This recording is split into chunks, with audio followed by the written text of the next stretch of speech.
Deepest secrets of Bharat എന്ന മലയാളം ചാനലിലേക്ക് വീണ്ടും എല്ലാവർക്കും സ്വാഗതം. ഗുരുസമക്ഷം ഒരു ഹിമാലയൻ യോഗിയുടെ ആത്മകഥ ശ്രീയം എപ്പിസോഡ് 14. പരീക്ഷണ ഓട്ടം. യാത്രയ്ക്ക് മനസ്സ് തീവ്രമായി ഒരുങ്ങിക്കഴിഞ്ഞു. ഹിമാലയത്തിനോടുള്ള അഭിനിവേശം തടുക്കാനാവാത്തതായിരുന്നു. ആകാശത്ത് മനോഹരമായി മേഘങ്ങൾ ഉരുണ്ടുകൂടുന്നത് കാണുമ്പോൾ എൻ്റെ ഭാവന ഹിമശൃംഗങ്ങളെ മനസ്സിലേക്ക് ആവാഹിക്കും.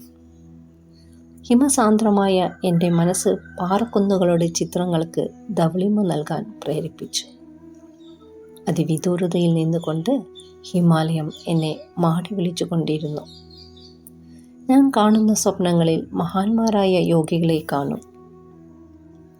അവർ ഹിമാലയത്തിൻ്റെ മുകളിൽ കിഴക്കാം തൂക്കായി പാറക്കെട്ടുകൾക്ക് സമീപം ധ്യാനനിരതരായിരിക്കുന്നത് കണ്ടിട്ടുണ്ട്.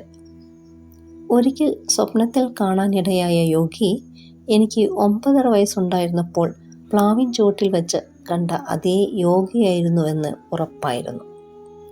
അദ്ദേഹം എന്നെ പ്രതീക്ഷിച്ചുകൊണ്ട് ഹിമാലയത്തിൽ എവിടെയോ ഒരു ഗുഹയ്ക്ക് സമീപം നിൽക്കുകയായിരുന്നു. അതൊരു നിമിത്തമായി. യാത്രാ വിവരണങ്ങളും റെയിൽവേ ഗൈഡുകളും ഉൾപ്പെടെ ഹിമാലയത്തെപ്പറ്റി പ്രതിപാദിക്കുന്ന എല്ലാ രചനകളും ഞാൻ വായിച്ചു. ഹിമാലയത്തിൽ പോകാനുള്ള ഒരു കർമ്മ പദ്ധതി തയ്യാറാക്കുകയും ചെയ്തു. എന്നിലുള്ള പ്രായോഗിക മനുഷ്യൻ അതിൽപ്പെട്ടു. നിർദ്ദിഷ്ട സങ്കേതത്തിലേക്ക് പോകുന്നതിന് മുമ്പ് ഞാൻ ഒരു പരീക്ഷണ ഓട്ടം നടത്തുന്നത് എന്തുകൊണ്ടും അഭികാമ്യമായിരിക്കുമെന്നാണ് പ്രായോഗിക ബുദ്ധിയുടെ നിർദ്ദേശം. അതിൻ്റെ മുന്നോടിയായി 10 ദിവസം വീട്ടിൽ നിന്ന് അകന്നു കഴിയുന്നത് പ്രയോജനകരമായിരിക്കും. ഒന്നാമതായി, വീട്ടിൽ നിന്ന് അകന്ന് എനിക്ക് കഴിയാൻ പറ്റുമോ എന്ന് മനസ്സിലാക്കാനുള്ള അവസരം കിട്ടും. രണ്ടാമതായി, സ്നേഹിക്കുന്ന അച്ഛനമ്മമാർ, വിശേഷിച്ചും എൻ്റെ അമ്മ മടങ്ങി വരുമ്പോൾ എങ്ങനെയായിരിക്കും പ്രതികരിക്കുന്നതെന്ന് അറിയാനുള്ള അവസരം കിട്ടും. മൂന്നാമതായി, 5.5 വയസ്സ് മാത്രം പ്രായമുള്ള എൻ്റെ ഏറ്റവും പ്രിയപ്പെട്ട അനിയത്തിയുമായി അകന്നു കഴിയുന്നത് എങ്ങനെ എന്നെ സ്വാധീനിക്കും എന്നറിയാനും ഒരവസരം കിട്ടും. സർവീസിൽ നിന്ന് വിരമിച്ച ബന്ധുവായ ഒരു മജിസ്ട്രേറ്റിൽ നിന്ന് ചില കാര്യങ്ങൾ അറിയാനിടയായി. തിരുനെൽവേലിയിൽ നിന്നും കുറച്ച് ദൂരെ താമ്രപർണി നദീ തീരത്ത് ഒരു കൊച്ചു ഗ്രാമമുണ്ട്. പൊട്ടൻപുത്തൂർ എന്നാണ് ഗ്രാമത്തിൻ്റെ പേര്. അവിടെ ഗംഭീരമായ ഒരു ശവകുടീരമുണ്ട്. അവിടെ 2 മിതിയടികൾ സൂക്ഷിച്ചിരിക്കുന്നു. അവ മഹാനായ സൂഫി വിശുദ്ധനായ അബ്ദുൽ ഖാദർ ഗിലാനിയുടേതാണ്. ഖാദരിയ വിഭാഗത്തിൽപ്പെട്ട ഏതാനും സൂഫി സന്യാസികൾ അവിടെ താമസിക്കുന്നുമുണ്ട്. മറ്റൊരു കാര്യം കൂടി എനിക്ക് അറിയാൻ കഴിഞ്ഞു. അവിടെ നിന്നും കുറച്ച് ദൂരെയുള്ള ഘോരവനത്തിലെ ഒരു കുന്നിൻ പുറത്ത് അജ്ഞാതനായ ഒരു വിശുദ്ധൻ്റെ ശവകുടീരമുണ്ട്. അവിടെ കൂടെ ഖാദരിയ വിഭാഗത്തിൽപ്പെട്ടവർ പോയിരുന്നു. ചില രാത്രികളിൽ പ്രസ്തുത ഗുഹയിൽ ചില വിചിത്ര ജീവികൾ സന്ദർശിച്ചിരുന്നതായി പറയപ്പെടുന്നു അത്രേ. എൻ്റെ യാത്രയുടെ ലക്ഷ്യസ്ഥാനം പൊട്ടൻപുത്തൂറായി നിശ്ചയിച്ചു. തിരുവനന്തപുരത്തു നിന്നും വളരെ ദൂരെയായിരുന്നില്ല ആ സ്ഥലം. ടിക്കറ്റിനുള്ള പണം എൻ്റെ പക്കൽ ഉണ്ടായിരുന്നു. മറ്റു ചെലവുകൾക്കുള്ള പണവും കരുതി ഞാൻ നേരെ നാഗർകോവിലേക്ക് തിരിച്ചു. അവിടെ നിന്നും തിരുനെൽവേലിക്കുള്ള ബസ്സിൽ കയറി. വൈകുന്നേരം ആയപ്പോൾ പൊട്ടൻപുത്തൂരിൽ എത്തിച്ചേർന്നു. ഞാൻ ധരിച്ചിരുന്ന വെള്ള ഷർട്ടും വെള്ള മുണ്ടുമല്ലാതെ വേറെ വസ്ത്രമൊന്നും കൊണ്ടുപോയിരുന്നില്ല. ഞാൻ കഴുത്തിൽ ഒരു ടവൽ ചുറ്റിയിരുന്നു.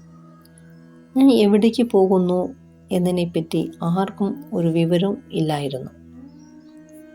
ഞാൻ പൊട്ടൻപുത്തൂരിൽ എത്തിയ ഉടനെ കേട്ടറിഞ്ഞ സൂഫി സമൂഹത്തെ കണ്ടെത്താനുള്ള ശ്രമം ആരംഭിച്ചു.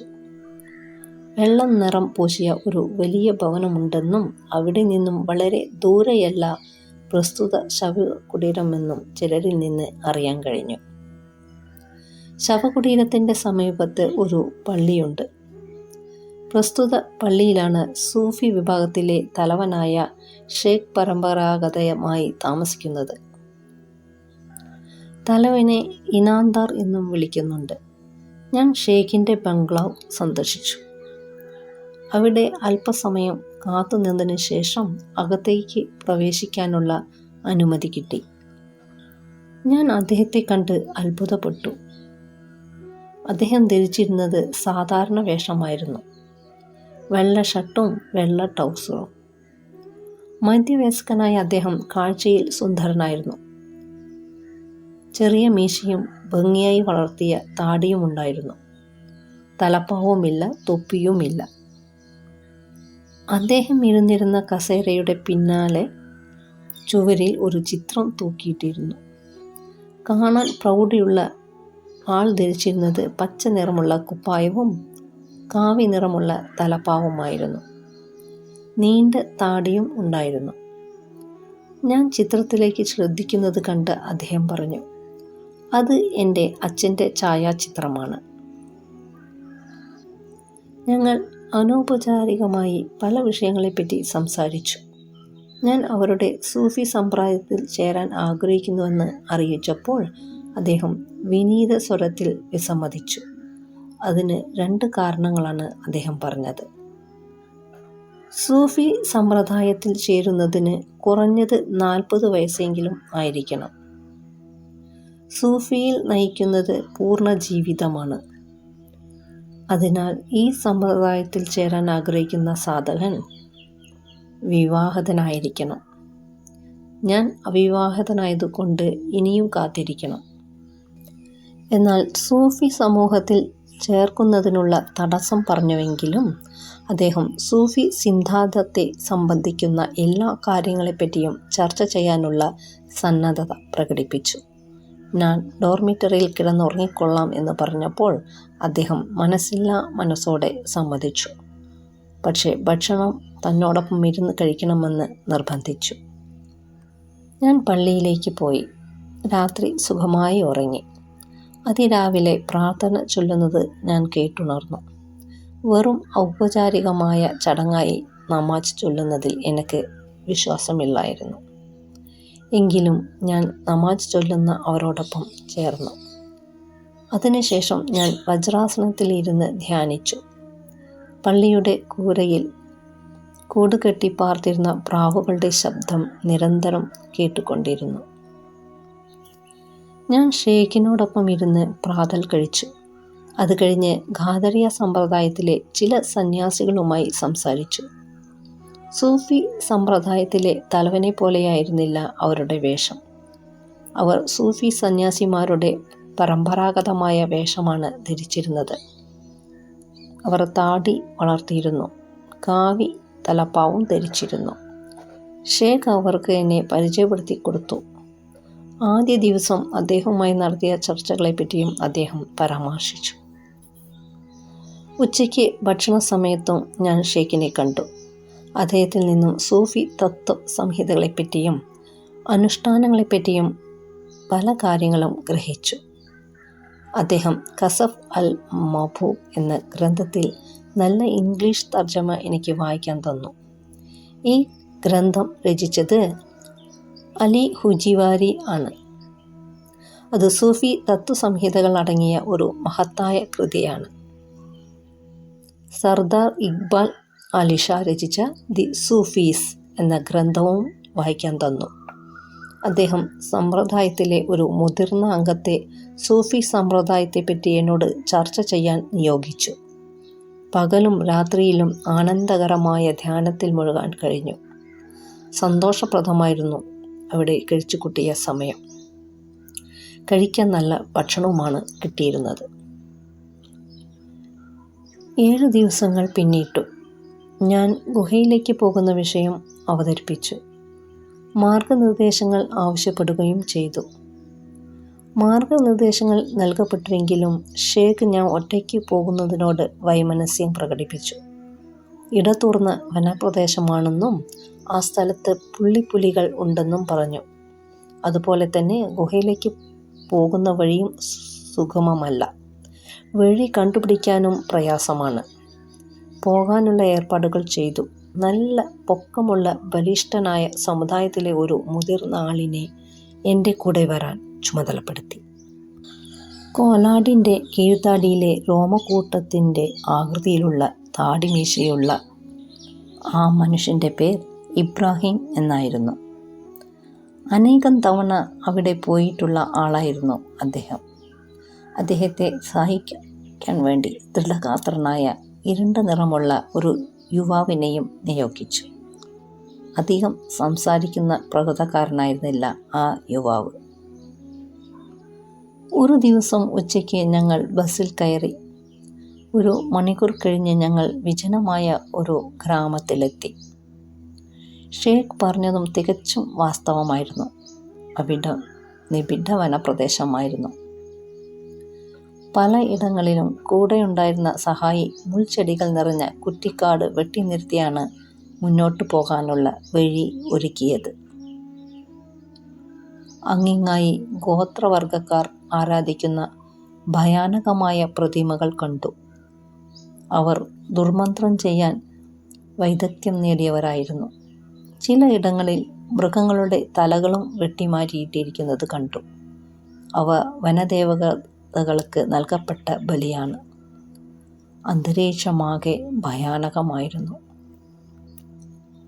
സന്ധ്യയോടടുത്ത സമയത്ത് ഞങ്ങൾ ഒരു ചെറിയ കുന്നിൻ്റെ സമീപമെത്തി. അതിലാണ് ഗുഹ സ്ഥിതി ചെയ്തിരുന്നത്. പാറയിൽ പടികൾ നിർമ്മിച്ചിട്ടിരുന്നു. വെറും 10 മിനിറ്റ് കൊണ്ട് ഞങ്ങൾ ഗുഹയുടെ സമീപമെത്തി. ഗുഹയെ സംരക്ഷിക്കാനെന്ന പോലെ ചുറ്റും പടുകൂറ്റൻ മരങ്ങൾ നിന്നിരുന്നു. അന്തരീക്ഷം ഇരുണ്ടുകൊണ്ടിരുന്നു. ചെറുപ്പക്കാരനായ ഹസൻ ധൃതിയിൽ കത്തിക്കാനുള്ള വിറക് ശേഖരിക്കാൻ തുടങ്ങി. അതിനിടയിൽ ഞാൻ അത്ര വലിപ്പമില്ലാത്ത ഗുഹ പരിശോധിക്കാൻ തുടങ്ങി. ശൂന്യമായ ഗുഹ നല്ല വെടിപ്പുള്ളതായിരുന്നു. അടുത്ത കാലത്ത് ഗുഹ ആരോ വെടിപ്പാക്കിയിരുന്നത് പോലെ തോന്നി. ഗുഹാമുഖത്തായിരുന്നു ശവകുടീരം. ഇബ്രാഹിം സാഹബ് ശവകുടീരത്തെപ്പറ്റി വിശദീകരണം നൽകി. ഒരിടത്തും സ്ഥിരമായി താമസിക്കാത്ത മലങ്ക ബാബ എന്നറിയപ്പെട്ടിരുന്ന സൂഫി വിശുദ്ധൻ്റെ ശവകുടീരമായിരുന്നു അത്. ഇബ്രാഹിം സാഹബ് ചന്ദനത്തിരി കത്തിച്ചു വെച്ച് കണ്ണടച്ചിരുന്നു പ്രാർത്ഥിച്ചു. അതിനുശേഷം ഗുഹയുടെ സമീപമുള്ള വലിയ പാറയുടെ നിരപ്പായ ഭാഗത്ത് തീ കത്തിച്ചു. ഗുഹയുടെ അടുത്തുള്ള അരുവിൽ നിന്ന് വെള്ളം കൊണ്ടുവന്നു. എൻ്റെ കൂടെ വന്നവർ തുണിസഞ്ചികളിൽ പലവ്യഞ്ജനങ്ങൾ കൊണ്ടുവന്നിരുന്നു. ഹസൻ ചപ്പാത്തി തീയിലിട്ട് ചുട്ടെടുത്തു. ഉള്ളിയും തേങ്ങാപ്പീരയും പുളിയും ഉപ്പും മുളകും കൊണ്ട് ചമ്മന്തി ഉണ്ടാക്കി. ഇബ്രാഹിം സാഹബും ഞാനും കൈയും കാലും മുഖവും കഴുകി പ്രാർത്ഥിക്കാനിരുന്നു. കുറച്ചു കഴിഞ്ഞ് ഞങ്ങൾ ഒരുമിച്ചിരുന്ന് ചപ്പാത്തിയും രുചികരമായ ചമ്മന്തിയും വയർ നിറയെ കഴിച്ചു. ഭക്ഷണം കഴിച്ചു കഴിഞ്ഞിട്ട് ഇബ്രാഹിം സാഹബും ഹസനും അവരുടെ തമ്പുരു എടുത്ത് ഉറുദുവിൽ അതിമനോഹരവും ഭക്തി നിർഭരവുമായ 2 സൂഫി ഗീതങ്ങൾ ആലപിച്ചു. ഈശ്വരനെ പ്രാപിക്കാനുള്ള തീവ്രമായ അഭിവജ്ഞ ആ ഗീതങ്ങളിൽ പ്രകടമായിരുന്നു. എന്നിട്ട് 2 പേരും കൊണ്ടുവന്നിരുന്ന പുൽപ്പായി വിരിച്ച് അതിൽ കിടന്നു. അപ്പോഴും പാറക്കെട്ടിലെ തീ ആളിക്കത്തുന്നുണ്ടായിരുന്നു. ഉറങ്ങുന്നതിന് മുമ്പ് ഇബ്രാഹിം സാബ് എന്നോട് പറഞ്ഞു, രാത്രിയിൽ ഞങ്ങളല്ലാതെ മറ്റാരെങ്കിലും നിങ്ങളെ വിളിച്ചുണർത്തുകയാണെങ്കിൽ എന്നെ ഒന്ന് വിളിച്ചാൽ മതി. ഇരട്ടത്ത് കാട്ടിൽ പോകാനുള്ള മണ്ടത്തരം കാണിക്കരുത്. രാത്രിയിൽ എന്തെങ്കിലും ആവശ്യമുണ്ടെങ്കിൽ ഈ പാറയുടെ അറ്റം വരെ മാത്രമേ പോകാവൂ. അതിനുശേഷം പേടി കാരണം എനിക്ക് ഉറക്കം വന്നില്ല. ക്ഷീണിച്ചിരുന്നതിനാലും നല്ല കുളിർക്കാറ്റ് വീശിക്കൊണ്ടിരുന്നതിനാലും അറിയാതെ ഉറങ്ങിപ്പോയി. എത്ര നേരം ഉറങ്ങിയെന്ന് അറിഞ്ഞുകൂടായിരുന്നു. നേരം വെളുക്കാറായപ്പോൾ എന്തോ ഒന്ന് എൻ്റെ വലതു കൈ പിടിച്ചു വലിച്ചതിനാൽ ഞാൻ ഉണർന്നു. എന്തെങ്കിലും വന്യജീവി എൻ്റെ വിരൽ കടിച്ചു തിന്നുകയായിരിക്കുമെന്ന് പെട്ടെന്ന് മനസ്സിൽ വിചാരിച്ചു. ഞാൻ വലതുഭാഗത്തേക്ക് തിരിഞ്ഞു നോക്കി. ആ കാഴ്ച കണ്ട് എൻ്റെ ശരീരമാകെ മരവിച്ചു പോയി. ഭയം കാരണം രോമങ്ങൾ എണീറ്റു നിന്നു.